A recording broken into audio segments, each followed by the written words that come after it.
છો Vadodara 24 hours news. હવે જોઈએ અગત્યના સમાચાર. વડોદરા શહેરના વાઘોડિયા રોડ મદન પાર્ક સ્થિત દશામાના મઢ ખાતે દર વર્ષની જેમ આ વર્ષે પણ મહાપ્રસાદી અને ડાયરાનું આયોજન કરવામાં આવ્યું હતું. વડોદરા શહેરના વાઘોડિયા રોડ પર આવેલ મદન પાર્ક સ્થિત દશામા મંદિર વર્ષો જૂનું છે.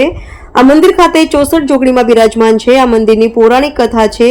વર્ષો પહેલા જમીનમાંથી દશામા મેલડીમાં કાલકામાં નાગદેવની મૂર્તિ નીકળી હતી.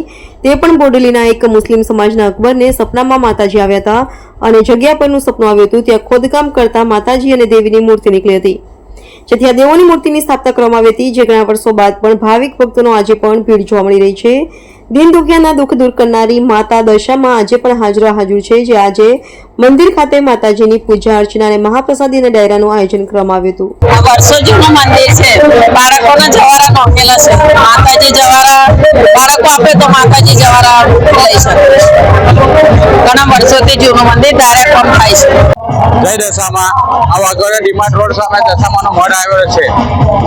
દર વર્ષની જેમ આ વર્ષે પણ અમારે ચૈત્ર માસની અંદર માતાજીના જવારાની સ્થાપના થાય છે. અહીંયા માતાજીએ જે બાળકોને વસ્તાર આપ્યો છે એમના અહીંયા જવારા નાખવામાં આવે છે. અને આ ઘણા બહુ જૂનું મંદિર છે મા દશામાનું. અહીંયા બધાની મનોકામના પૂર્ણ થાય છે. વસ્તાર માટે એમને બાધા લેવામાં આવે છે. એમનો પણ ખોળો ભરે છે માતાજી, અને બીજી પણ જે કંઈ એમની મનોકામના એ પૂર્ણ થાય છે.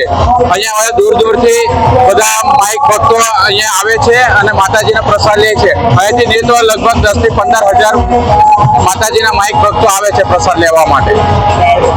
અને માતાજીનો ભવ્ય ભંડારો થાય છે અને ડાયરો પણ થાય છે. અને ડાયરોમાં પણ મોટા મોટા કલાકારો અહીંયા આવે છે અને માતાજીનો ડાયરાનું આયોજન કરે છે. દશામાનો મઠ. જય દશામાં.